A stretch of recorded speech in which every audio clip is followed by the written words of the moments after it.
ಅಂದ್ರೆ ನಾನಿಷ್ಟು ಪ್ರೀತಿಯಿಂದ ಕೇಳಿ ಕೂಡ ನೀವು ಸತ್ಯನ ಹೇಳಲ್ಲ ಅಲ್ವಾ? ಇನ್ನೆಷ್ಟು ಕಲ್ಲು ಮನಸ್ಸು ಬುವ ನಿಮ್ದು. ಛೇ,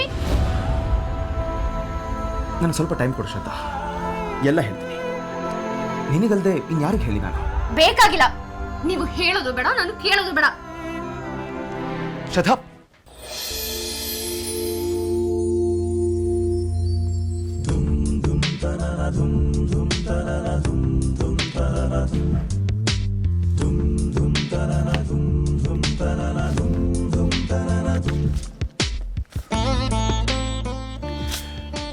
ಅರೆ ರೇ, ಯಕ್ಷಗಾನದ ಕಾರ್ಯಕ್ರಮದ ನನ್ನ ಡೇಟ್ ಎಷ್ಟು ಟೈಮ್ ಏನಿದು ಹೀಗೆ ಓಡ್ತಾ ಇದೆ ಅಲ್ಲ. ಕೆಲಸಗಳು ನೋಡಿದ್ರೆ ಏನೂ ಆಗಿಲ್ಲ. ರಮೇಶ, ಏ ರಮೇಶ, ದಣಿಗಳೇ ಬಾಯಿಲಿ ಬಂದೆ. ದಣಿಗಳೇ, ಎಂತ ದಣಿಗಳೇ? ಇವತ್ತು ತಾರೀಕು ಎಷ್ಟು? ಅಲ್ಲ ಕಣೋ, ಯಕ್ಷಗಾನಕ್ಕೆ ಇನ್ನೆಷ್ಟು ದಿನ ಉಳ್ಕೊಂಡಿದೆ. ಆದರೆ ಆಗಿರೋ ಕೆಲಸಗಳನ್ನೆಲ್ಲ ನೋಡಿದರೆ ನಾವು ಅಂದ್ಕೊಂಡಿರೋ ದಿನಾಂಕಕ್ಕೆ ಯಕ್ಷಗಾನ ಮಾಡೋದು ಯಾಕೋ ನನಗೆ ಅನುಮಾನ ಅನ್ನಿಸ್ತಿದೆ ಕಣೋ. ಅದೆಂತಕ್ಕೆ ನೀವು ಹಂಗೆ ಹೇಳ್ತೀರ ದಣಿ? ನಾ ಇಲ್ಯಾ, ಎಲ್ಲ ನೋಡ್ಕತ್ತೆ.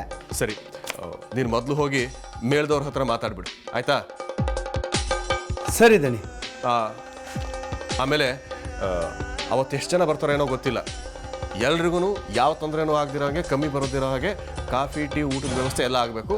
ಅದನ್ನು ಸುಬ್ರಾಯನ ಹೋಟ್ಲಿಗೆ ತಿಳಿಸ್ಬಿಡು. ಆಯ್ತು ದಣಿ. ಆಮೇಲೆ ಪಕ್ಕದ ಹಳ್ಳಿ ಪಡ್ಡೆ ಹುಡುಗರ ಮೇಲೆ ಒಂದು ಕಣ್ಣಿಟ್ಟಿರಬೇಕು.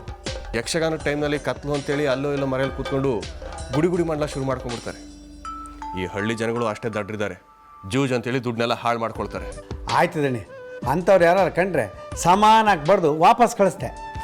ಸರಿ, ಇನ್ನು ಮುಂದಿನ ಕೆಲಸನೆಲ್ಲ ನೀನೇ ಮುಂದೆ ನಿಂತ್ಕೊಂಡು ಖುದ್ದ ನೋಡ್ಕೋಬೇಕು, ಆಯ್ತಾ? ಆಯ್ತು ದಣಿ. ಸರಿ. ಆಮೇಲೆ ನೀನು ತಡ ಮಾಡಬೇಡ, ತಿಂಡಿ ತಿಂದು ಬೇಗನೆ ಹೊರಡು. ಅಕ್ಕ ಬೇಡ ಅಕ್ಕ. ನೋಡು, ನೀನ್ ಪೂರ್ತಿ ಹೋಮ್ವರ್ಕ್ ಮುಗಿಸಿಲ್ಲ ಅಂದ್ರೆ ನಾನು ಸ್ಕೂಲ್ ಕರ್ಕೊಂಡು ಹೋಗಲ್ಲ. ಕುತ್ಕೊಂಡು ಬರೀ ಈಗ. ಅಕ್ಕ ತೆಗಿ. ಬಾಯ್, ಎಂಥದೇನಿದೆ ತಲಾಟೆ? ಟೀಚರ ಮೇಲೆ ನಾನು ಕೇಳೋಕ್ಕಾಗಲ್ಲ? ನಿಲ್ದೆ ಎಪ್ಪತ್ತಿಗೆಲ್ಲ ಹಾಕಿದಿತ್ತು. ಏ ಪುಟ್ಟ, ಯಾಕೋ ನೋಡಿ ದಣ್ಗಳೇ ಹೆಂಗೆ ಮಾತಾಡ್ತಾನೆ. ದೊಡ್ಡವ್ರಿಗೆ ಹಾಗೆ ಮಾತಾಡೋದು ತಪ್ಪಾಯ್ತು.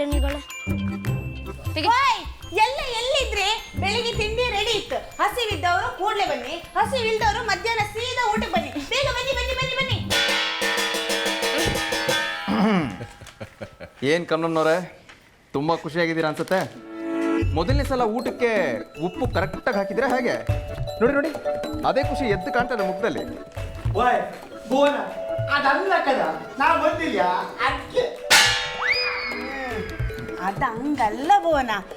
ಎಂತ ಗೊತ್ತುಂಟಾ, ಇವತ್ತೆಂಥದೋ ಒಂಥರ ಸಮಾಧಾನ ಇತ್ತು ಮಾರಾಯ. ಎಲ್ಲ ಒಂದ್ ಕಡೆಯಿಂದ ಸಮಾತ ಬಂತಲ್ದ, ಅದಕ್ಕೆ ಒಂಥರ ಸಮಾಧಾನ ಇತ್ತು. ನಿಜ ಕಮಲಮ್ಮ, ಈ ಒಂದು ಸಮಾಧಾನಕ್ಕೋಸ್ಕರ ಏನೆಲ್ಲ ಅನುಭವಿಸ್ಬೇಕಾಯ್ತು ನೋಡಿ ಅಪ್ಪಾಜಿ. ಹೌದು ಕಣಮ್ಮ, ಈ ಗೆಲುವು, ಖುಷಿ, ಸಮಾಧಾನ ಇಂಥವೆಲ್ಲ ನೋವು, ಸಂಕಟ, ದುಃಖ ಅನ್ನೋ ಮುಖವಾಡಗಳನ್ನ ಹಾಕ್ಕೊಂಡಿರುತ್ತವೆ. ಒಂದು, ಆ ಮುಖವಾಡಗಳನ್ನ ಕಿತ್ತಾಕೋ ತಾಕತ್ತು ನಮ್ಮಲ್ಲಿರಬೇಕು. ಇಲ್ಲ, ಮುಖವಾಡಗಳು ತಾವಾಗೆ ಕಳಚಿ ಹೋಗೋ ತನಕ ಕಾಯುವಂಥ ತಾಳ್ಮೆ ನಮಗಿರಬೇಕು.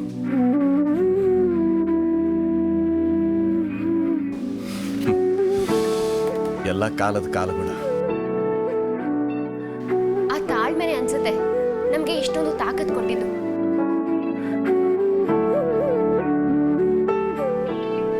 ಇರ್ಲಿ, ಇನ್ನು ಮುಂದೆ ಈ ಮನೇಲಿ ಬರೀ ಖುಷಿನೇ ತುಂಬಿರುತ್ತೆ ಅನ್ಸುತ್ತೆ. ನಾವು ಅಷ್ಟೇ, ಇನ್ಮೇಲಿಂದ ಹಿಂದೆ ಆಗಿದ್ರ ಬಗ್ಗೆ ತೆಗಿಯೋದೇ ಬೇಡ. ಆಗಿದ್ದಾಗೋಯ್ತು, ಮುಂಚಿನ ಥರನೇ ಇದ್ಬೇಡ. ಹೌದು ಕಣಿ, ಮುಂಚೆ ಎಷ್ಟು ಚಂದ ಇದ್ದಿತ್ತು ಈ ಮನೆ. ಆ ಪಟೇಲನ್ನು ಕಂಡ್ಬಿದ್ದು ಎಲ್ಲ ಹಾಳಾಗಿ ಹೋಗಿತ್ತೆ. ಅವ ಸತ್ಯದ ಸಮಾಟ್ ಕಾಣಿ ಹೆಂಗ ಮೆರೆದು ಬದುಕಿ ಕಡೆಗೆ ಎಂತ ಸಾವು ತಂದ್ಕಂಡ.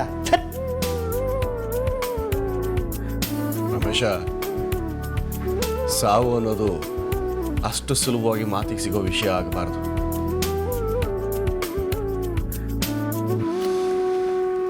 ಪಟೇಲ ಎಂಥ ಕೆಟ್ಟ ವೈರಿನೇ ಆಗಿರಲಿ, ಅವನು ಹೋದಾಗ ಏನೋ ಒಂಥರ ಖಾಲಿನೇ ಅನಿಸುತ್ತೆ.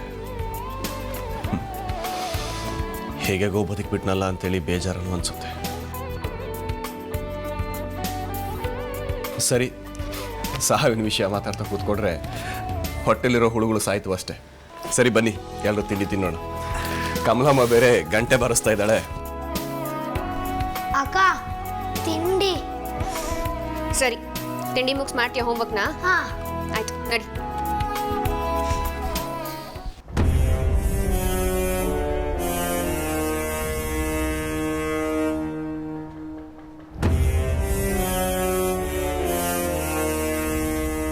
ಹೇಳಿ ಉಗ್ರಪ್ಪ. ನಾನು ಸ್ವಲ್ಪ ದಿನ ದೇಶಾಂತರ ಹೋಗೋಣ ಅಂತಿದ್ದೀನಿ.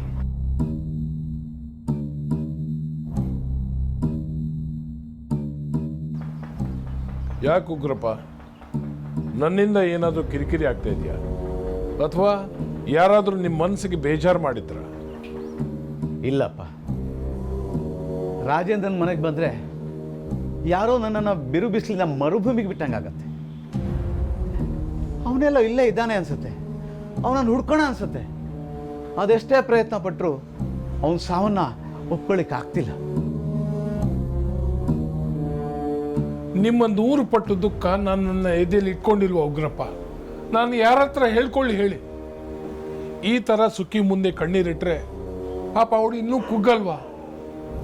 ಇಂಥ ಸಂದರ್ಭದಲ್ಲಿ ಮನೆಯಲ್ಲಿ ಹಿರಿಯರಂತೆ ಇರೋದು ನೀವೊಬ್ಬರೇ. ನೀವು ಮನೆ ಬಿಟ್ಟು ಹೋಗ್ತೀನಂದ್ರೆ ಹೇಗೆ? ಈ ಹಳ್ಳಿ ಪರಿಸ್ಥಿತಿ ನೋಡಿದರೆ ಭಯ ಆಗತ್ತೆ ಗಜೇಂದ್ರ. ರಾಜೇಂದ್ರನ್ ತೆಗ್ದಂಗೆ ನಮ್ಮನ್ನು ಯಾವತ್ತು ತೆಗಿತಾರೋ ಅಂತ ಜೀವನ ಕೈಯಲ್ಲಿ ಹಿಡ್ಕೊಂಡು ಓಡಾಡ್ತಾ ಇರೋ ಪರಿಸ್ಥಿತಿ ಆಗಿದೆ. ಉಗ್ರಪ್ಪ, ಜೀವ ತೆಗೆಯೋ ಹಕ್ಕು ಏನಾದರೂ ಇದ್ರೆ ಅದು ಯಾವತ್ತೂ ನಮ್ಮದೇ. ಈ ಹಳ್ಳಿಲಿ ನಾನು ಅದನ್ನ ಯಾರಿಗೂ ಬಿಟ್ಕೊಟ್ಟಿಲ್ಲ, ಕೊಡೋದೂ ಇಲ್ಲ. ರಾಜೇಂದ್ರ ಸಾವು ಆಕಸ್ಮಿಕನೋ ಆತ್ಮಹತ್ಯೆನೋ ಕೊಲೆನೋ ಇನ್ನೂ ಆಚೆ ಬರ್ತಿಲ್ಲ. ಕೊನೆ ಗಳಿಗೆಯಲ್ಲಿ ನೋಡಿದವ್ರು ನೀವು.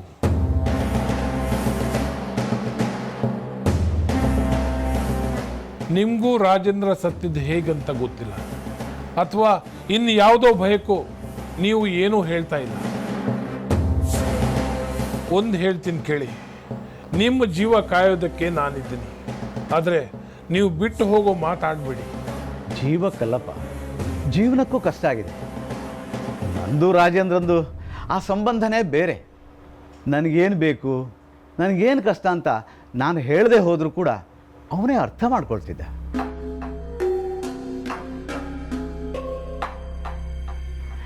ನನಗೆ ಯಾರ ಮುಂದೆನೂ ಕೈ ಚಾಚಿ ಅಭ್ಯಾಸ ಇಲ್ಲ ಗಜೇಂದ್ರ.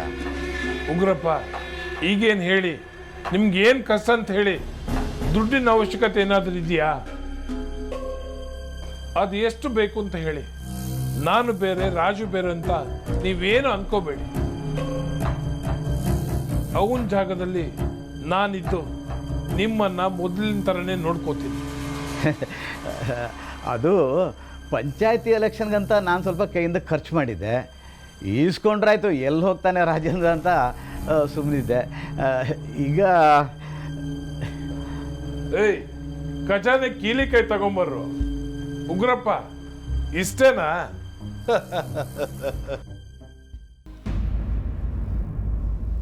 ಅಯ್ಯ, ಓ ಅಯ್ಯ, ಯಾರೋ ಭಿಕ್ಷೆ ಬೇಡೋಕ್ ಬಂದಿದ್ದಾರೆ ಅಂತ ಅನ್ಸತ್ತೆ. ಸೂತಕದ ಮನೆಗೂ ಬಿಡಲ್ಲ, ಭಿಕ್ಷೆ ಬಿಡೋಕ್ ಬರ್ತಾರೆ.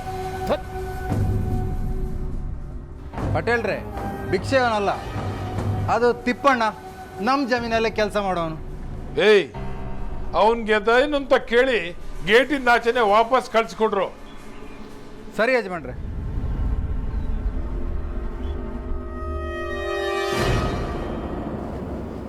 ತಿಪ್ಪಣ್ಣ, ಏನು ವಿಷಯ ಅಂತ ಪಟೇಲ್ರು ಕೇಳ್ತಿದ್ದಾರೆ. ಅಲ್ಲ, ಅವ್ರ ಹತ್ರ ಒಂಚೂರು ಮಾತಾಡ್ಕಿದ್ದಿತ್ತು. ಪಟೇಲ್ರೆ, ನಿಮ್ಮ ಹತ್ರನೇ ಮಾತಾಡ್ಬೇಕಂತೆ. ಏಯ್, ಏನೋ ಹೈವಾನ್, ಕೆಲ್ಸದ ಹೊತ್ತಲ್ಲಿ ಇಲ್ಲಿಗೆ ಯಾಕೆ ಬಂದಿದ್ದೀಯಾ? ಪಟೇಲ್ರೆ, ಹೋದ ತಿಂಗಳು ಅವರಿಗೂ ಕೂಲಿ ಇಟ್ಕೊಂಡಿರು ಚಿಕ್ಕ ಪಟೇಲ್ರೆ. ಅದೇ ಅಲ್ಲಿಗೆ ಸಾಲದ ದುಡ್ಡು ತೀರಿತ್ತು, ನನ್ನ ಜೀತೂ ಮುಗೀತು.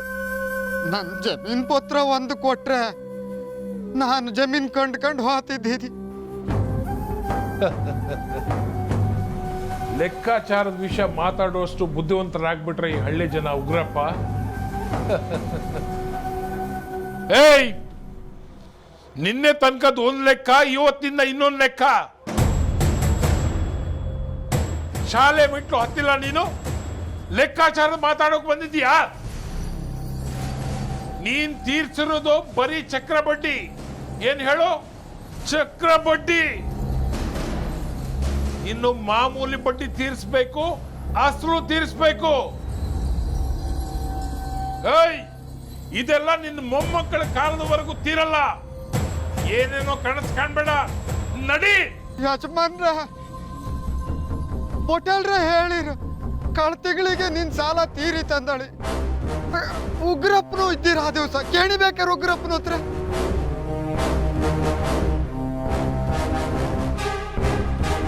ಏಯ್, ಇಲ್ಲಿ ನಾನು ಹೇಳಿದ ಮೇಲೆ ಮುಗೀತು. ಬಂದ ದಾರಿಗೆ ಸುಂಕ ಇಲ್ಲ ಅಂತ ಸೀದಾ ಕೂಲಿಗೆ ನಡಿ. ಇನ್ನೇನಾದ್ರೂ ಲೆಕ್ಕಾಚಾರ ಚುಕ್ತ ಮಾಡ್ತಿಂದ ಬಂದ್ರೆ ನಿನ್ನ ಮನೇಲಿರೋ ನಿನ್ನ ಹೆಂಡತಿ ಮಕ್ಕಳು ನಾನಿಲ್ಲಿ ಜೀತಕ್ಕೆ ಇಟ್ಕೋತೀನಿ. ಹೋಗು, ನಡಿ, ನಡೀತಾ ಇರೋ. ಪಟೇಲ್ರ ನಿಮಗ್ ಅಮ್ಮಯ್ಯ ಅಂತೆ, ಹಂಗೊಂದು ಮಾಡಬೇಡಿ ಪಟೇಲ್ರ. ಏಯ್, ನಡಿಯ, ನಡಿ ಕೂಲಿಗೆ. ಹೋಟೆಲ್ನೇ ರಾಕ್ಷಸ ಅಂದಳಿ ಎಣಿಸ್ಕೊಂಡ್ರೆ ಇವತ್ತಾಟ ಬ್ರಹ್ಮ ರಾಕ್ಷಸ. ಇವರೆಲ್ಲ ಇಡೀ ಊರನ್ನೇ ಸರ್ವನಾಶ ಮಾಡ್ಕೊಂಡಳಿ ಹೊರಟಿರೋ ಏನು. ಆ ಪಟೇಲ ಸೊತ್ತು ಹೋದಂಗೆ ಇವನಿಗೂ ಸಾವು ಬರಲಿ. ಕಾಂಬ, ಇವರೆಲ್ಲ ಎಷ್ಟಪ್ಪ ರಕ್ತ ಹೀರ್ತ್ರಂದಳಿ. ಏಯ್, ಎತ್ತರೋ ಗಾಡಿನ. ರಾಜೇಂದ್ರ ಸತ್ತ ಅಂತ ಒಂದೊಂದು ಇಲಿಗಳು ಬಿಲದಿಂದ ಹೊರಗೆ ಬರ್ತಾ ಇವೆ. ನಮ್ಮ ಕದ ತೋರಿಸ್ಕೊಂಡ್ ಬರೋಣ ಊರ್ ಜನಕ್ಕೆ. ಸತ್ತಿದ್ದು ರಾಜೇಂದ್ರ ಮಾತ್ರ, ಪಟೇಲನ ವಂಶ ಇನ್ನು ಜೀವಂತವಾಗಿದೆ. ಈ ಗಜೇಂದ್ರ ಪಟೇಲ ಜೀವಂತವಾಗಿದ್ದಾನೆ ಅನ್ನೋದನ್ನ ಈ ಊರ್ ಜನಕ್ಕೆ ತೋರಿಸ್ಕೊಂಡ್ ಬರೋಣ. ಬನ್ನಿ ಉಗ್ರಪ್ಪ, ನೀವು ನನ್ನ ಜೊತೆ ಇರಬೇಕು. ಬನ್ನಿ.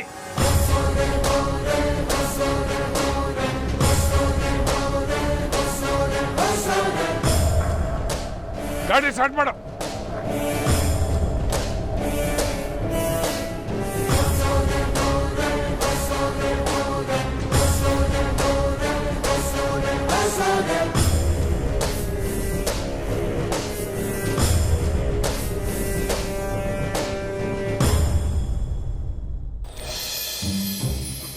ಅಕ್ಕ, ನಮ್ಮ ಶಾಲೆ ಗಾನ ಶಾಲೆ ಯಾವುದೂ ಇಲ್ಲ ಅಲ್ದ? ಏನಾಯ್ತು?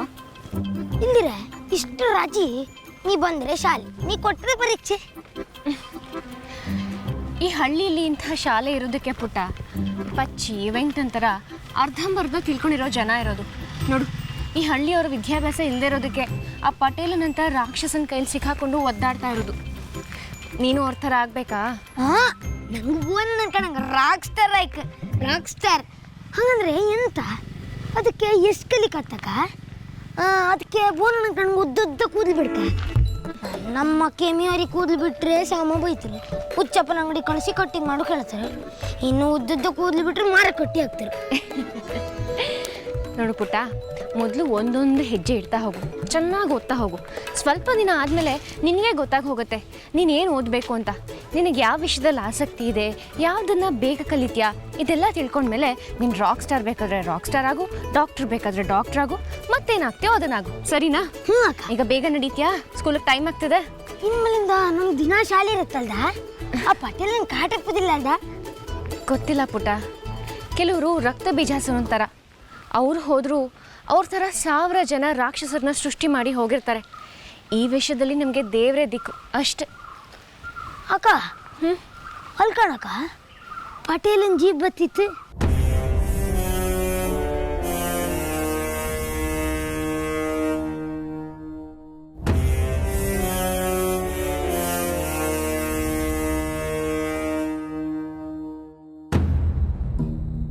ಇವನೇನಾ ಆ ರಾಜೇಂದ್ರ ಪಟೇಲನ ಅಣ್ಣ? ನೋಡಿದ್ಯಾ ಪುಟ, ಈಗಷ್ಟೇ ರಕ್ತ ಬೀಜಾಸುರನ ಬಗ್ಗೆ ಹೇಳ್ತಾ ಇದ್ನಲ್ಲ, ಇಲ್ಲಿ ನೋಡು, ಈ ಹಳ್ಳಿ ಉದ್ಧಾರ ಆಗೋ ಲಕ್ಷಣ ನಂಗೆ ಕಾಣ್ತಿಲ್ಲ. ನಡಿ.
ಹಳ್ಳಿಗೊಂದು ರಸ್ತೆ ಮಾಡ್ಕೋತೀನಿ. ರಸ್ತೆಗಿಸ್ತಿ ಬಿಡು, ಶಾಲಿನೊಂದು ಒಳ್ಳೆ ರೀತಿಯಾಗಿ ನೋಡಕ್ಬಿಟ್ಟು ಸೈ ನಡ್.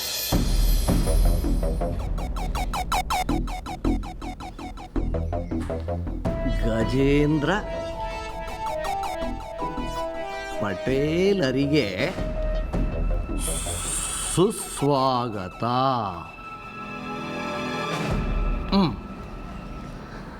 ಇಷ್ಟು ಬರೆದ್ರೆ ಸಾಕ ಅಲ್ಲ? ಶ್ರದ್ಧಾ ಮೇಡಮಿಗೆ ಶ್ರದ್ಧಾಂಜಲಿ ಅಂದು ಬೇಡ ಬೇಡ, ಇದ್ರ ಅರ್ಥ ಅಷ್ಟೇ ಅಲ್ದ.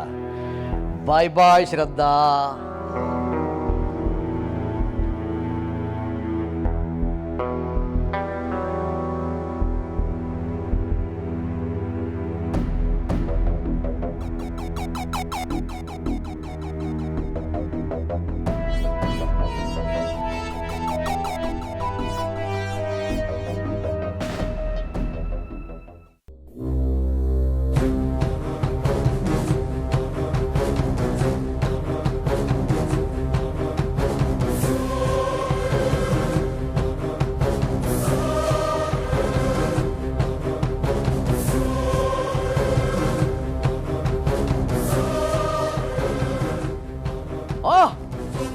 ರಾಜಾದಿರಾಜ ರಾಜ ಗಜೇಂದ್ರ, ಈ ಸಂಪಿಗೆ ಹಳ್ಳಿಯ ನೂತನ ಮಹಾರಾಜ ಗಜೇಂದ್ರ ಪಟೇಲರಿಗೆ ಬಹುಪರಾಕ್ ಬಹುಪರಾಕ್. ಈ ಶಾಲಾ ಆಡಳಿತ ಮಂಡಳಿಯ ಹೊಸ ಅಧ್ಯಕ್ಷ, ಉಪಾಧ್ಯಕ್ಷ, ಕಾರ್ಯದರ್ಶಿ, ಜೊತೆ ಕಾರ್ಯದರ್ಶಿ, ಖಜಾಂಚಿ ಹಾಗೂ ಹೊಸ ಸೃಷ್ಟಿ ಗಜೇಂದ್ರ ಪಟೇಲರಿಗೆ ಸ್ವಾಗತ, ವೆಲ್ಕಮ್. ಓ ಉಗ್ರಪ್ಪನವ್ರೆ, ನೀವು ಬನ್ನಿ, ನಿಮಗೂ ನನ್ನ ಲೆಕ್ಕದಲ್ಲಿ ಫ್ರೀ ಅಡ್ಮಿಷನ್ ಇವತ್ತು. ಬನ್ನಿ ಬನ್ನಿ ಬನ್ನಿ ಬನ್ನಿ. ಬಹಳ ಹೊಗಳ್ತಾ ಇದೀಯಾ ನಮ್ಮನ್ನ. ಈ ಮಟ್ಟಕ್ಕೆ ನೀನು ವೆಲ್ಕಮ್ ಮಾಡ್ತಿದ್ಯಾ ಅಂದ್ರೆ ಹೆಡ್ ಮಾಸ್ಟರ್ ಇರೋದೇ ಹಾಗೆ, ತಲೆ ಒಳಗಡೆ ಕ್ರಿಮಿನಲ್ಲು, ಹೊರಗಡೆ ಮಾತ್ರ ಭಾರಿ ನೈಸು. ಬನ್ನಿ ಬನ್ನಿ ಬನ್ನಿ ಬನ್ನಿ ಬನ್ನಿ. ಏ ಹೆಡ್ಡೋ, ಇನ್ನು ಮೇಲೆ ನಿನ್ನ ಕ್ರಿಮಿನಲ್ ಮೈಂಡ್ಗೆ ಸಿಕ್ಕಾಪಟ್ಟೆ ಕೆಲಸ ಇದೆ. ದಿನದ 48 ಗಂಟೆನೂ ನೀನು ಕೆಲಸ ಮಾಡ್ತಾನೆ ಇರಬೇಕು. ಆದ್ರೆ ನಮಗೋಸ್ಕರ ಏನೋ. ಅಯ್ಯೋ, ಅದನ್ನ ನೀವು ನಂಗೆ ಹೇಳಿ ಕೊಡ್ಕ. ನಾನು ಈ ಪಟೇಲರ ಮನೆಯ ನಿಯತ್ತಿನ ನಾಯಿ ಅಲ್ಲ. ಅದು ಈ ಸಂಪಿಹಳ್ಳಿ ಒಂದು ಶಾಲೆ ಇದ್ದು ಅದನ್ನ ನಡೀದೇ ಇರೋ ನಮ್ಮ ಮನೆ ಕಣ್ ಕರೆದೇನು ಹುಡುಗಾಟುವ ಮಕ್ಕಳಾಟುವ ಇಲ್ಕಣಿ. ವರ್ಷದಂಗೆ 2 ದಿನ ಶಾಲೆ ನಡುವುದಂದ್ರೆ ಈ ಸಂಪಿಗೆ ಹಳ್ಳಿಗೊಂದು ರೆಕಾರ್ಡ್. ಇನ್ನು ವರ್ಷಕ್ಕೆ 2 ದಿನ ಶಾಲೆ ಏನೋ